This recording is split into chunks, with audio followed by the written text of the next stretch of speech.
இந்த பகுதியில் நம்ம பார்க்க போகிற விஷயம் சகஸ்ரநாமத்தின் பலன் அப்படிங்கிற விஷயத்தை பற்றி பார்க்க போகிறோம்.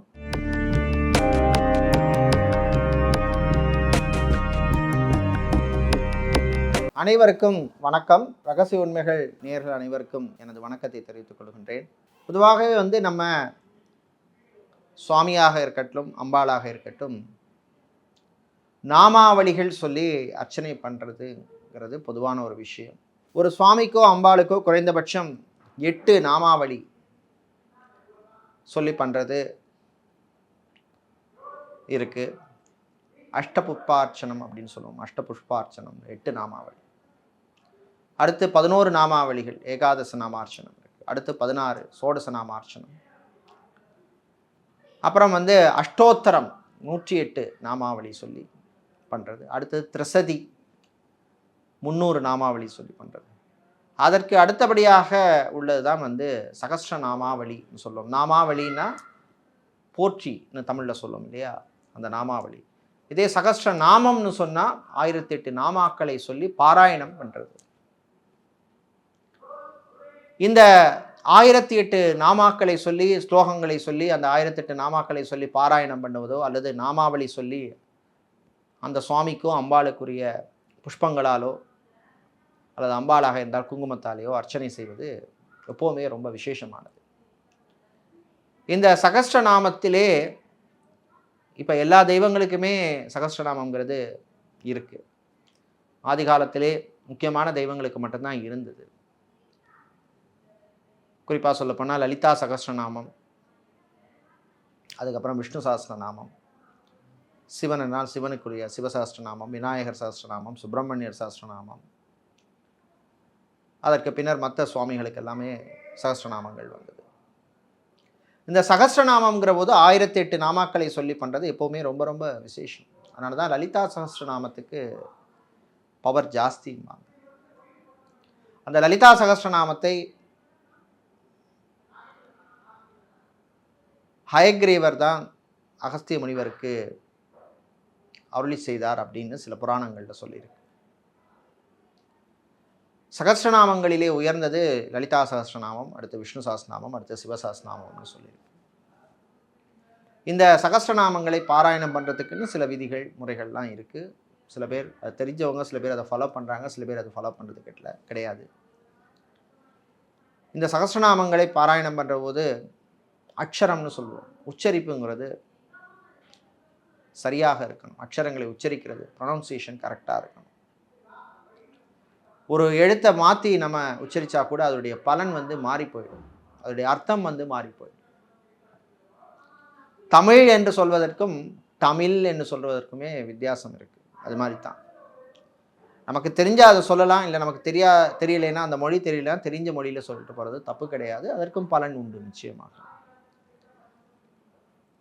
இப்போல்லாம் பார்த்தீங்கன்னா இந்த லலிதா சகஸ்ரநாம பாராயணம் நிறைய பேர் பண்ணுறாங்க. அங்கங்கே மண்டலி வச்சுருக்காங்க, குரூப் வச்சுருக்காங்க. பெரிய கோவில்கள்னு இல்லை, பெரிய தேவஸ்தானங்கள்னு இல்லை, காலனி கோவில்கள், சின்ன சின்ன கோவில்களில் கூட பாராயணம் பண்ணுறாங்க. ஆனால் இந்த பாராயணத்தை ஒழுங்காக பண்ணுறாங்களான்னா நிச்சயமாக கிடையாது. என்ன ஃபஸ்ட்டு பிரச்சனை என்னென்னா ப்ரொனவுன்சியேஷன் சரியாக இல்லை. நான் பார்த்ததை வச்சு சொல்கிறேன், கேட்டதை சொல்லலை, பார்த்ததை சொல்கிறேன். ஸோ அதனால் நான் பாராயணம் பண்ணுறேங்கிறது பெரிய விஷயம் கிடையாது. அது ஃபஸ்ட்டு ப்ரொனவுன்சியேஷன், உச்சரிப்பு சரியாக இருக்கான்னு பாருங்கள். அடுத்தது இப்போ எல்லாத்துக்குமே ஒரு விதிமுறை, ஒரு முறைங்கிறது இருக்குது. இப்போ நீங்கள் திருமுறை, பாராயணம், தேவாரம்னு எடுத்திங்கன்னா, இப்போ அவங்கவுங்க இஷ்டத்துக்கு தேவாரத்தை அவங்களுக்கு தெரிஞ்ச ஸ்ருதியில் பாடுறாங்க. அந்த மாதிரி கிடையாது. ஓதுவார்கள் இருக்காங்க. ஓதுவார்கள்லாம் பண்ணோடு தான் அந்த தேவாரத்தை பாடுவாங்க. ஒவ்வொரு தேவாரத்துக்கும் இந்த பண்ணோடு தான் பாடணும்னே விதிமுறை இருக்குது. நம்ம இஷ்டத்துக்கு அந்த தேவாரத்தை நம்ம நம்ம மனசுக்குள்ளே வேணால் பாடலாம், வீட்டில் உட்காந்து நம்ம. ஆனால் பப்ளிக் பிளேஸில், பொதுவான இடங்களிலோ கோவில்களிலோ பாராயணம் செய்யும் பொழுது, திருமுறை பாராயணம் பண்ணுற போது அதற்குரிய அந்த தேவாரத்துக்குரிய பண்ணில் தான் பாடணுமே தவிர மாறி வேறு பண்ணில் பாடக்கூடாது. அது விதிமுறை. ஓதுவார்கள் எல்லாருக்குமே தெரியும், ஓதுவார்கள் தான் அதை ஃபாலோ பண்ணிகிட்டு இருக்காங்க. ஆனால் மக்கள் சில பேர் அந்த பண்ணை தெரியாமல் ஏதோ சினிமா பாட்டு பாடுற மாதிரியோ பக்தி பாட்டு பாடுற மாதிரி தேவாரத்தை பாடுறாங்க. ஆனால் அது தவறு. அது மாதிரி தான் இந்த சகஸ்ரநாமங்களும் கூட. பாராயணம் செய்யும்பொழுது அதற்குரிய முறைகளை, ப்ரொனவுன்சியேஷனு, உச்சரிப்பு ஏற்றி இறக்கி பாராயணம் பண்ணணும். ஏன் எனக்கு தெரிஞ்ச மாதிரி பாராயணம் பண்ணால் என் பலன் வராதான்னா நிச்சயமாக வராது அப்படிங்கிறது என்னுடைய ஆணித்தரமான பதில். அடுத்தது வந்து நம்ம இந்த திருமுறைகளாக இருக்கட்டும், பாராயணமாக இருக்கட்டும், மந்திரங்களாக இருக்கட்டும், வேதங்களாக இருக்கட்டும், சகஸ்ரநாமமாக இருக்கட்டும், அதற்குரிய வழிமுறைகளை நம்ம வாழ்க்கையில் பின்பற்றணும். 10 பேர் பாராயணம் பண்ணுறாங்களாங்கிறதுக்காக 11வது நான் போய் பாராயணம் பண்ணுறதுல அர்த்தம் கிடையாது. புலால் சாப்பிடக்கூடாது, புலால் மாமிசம் சாப்பிடக்கூடாது. அதே மாதிரி ஆத்ம சுத்தி முக்கியம். உடல் சுத்தமும் முக்கியம், ஆத்ம சுத்தமும் முக்கியம். ருத்ராட்சத்தை கட்டிட்டு மாமிசம் சாப்பிடக்கூடாதா, அதில் என்ன தவறு இருக்குது, அதுக்கு சப்போர்ட் பண்ணி நிறைய பேர் பேசுகிறாங்க. அப்படி கிடையாது. அது மாதிரி தான் இந்த விஷயமுமே வந்து அதற்குரிய வழிமுறைகளை நாம் வந்து பின்பற்ற வேண்டும். அட்லீஸ்ட் வந்து அந்த பாராயணம் பண்ணுற அதுக்கு முத நாளோ அன்னைக்கோ அடுத்த நாளோ 3 நாட்களாவது குறைஞ்சது மாமிசம் உண்ணக்கூடாது. அதில் எந்த பிரயோஜனமும் கிடையாது. திருமுறைகளுக்கு கூட நான் அப்படித்தான் சொல்லுவேன். இது கூட சில பேர் சொல்லுவாங்க அப்படிலாம் கிடையாது அப்படிம்பாங்க. கிடையாதுன்னா அது உங்களுக்கு கிடையாது, ஆனால் அந்த மாதிரி கிடையாது. திருமுறைகள் பாடும் பொழுது கூட நீங்கள் வந்து அசைவத்தை தவிர்க்க வேண்டும். அதுக்கு முத நாளோ அன்னைக்கோ அடுத்த நாள், இல்லைன்னா அந்த பலன் கிடைக்காது. ஏதோ பாடுறேன் அவ்வளோதான், ஏதோ பாராயணம் பண்ணுறேன் அவ்வளோதான். நாம் ஒரு விஷயத்தை பண்ணுறோம், பிரார்த்தனை பண்ணோம்னா அதுக்குரிய பலன் நமக்கு வரணும், எல்லாருக்கும் வரணும். நான் மட்டும் நல்லா இருக்கக்கூடாது, எல்லாருக்கும் நல்லா இருக்கும்.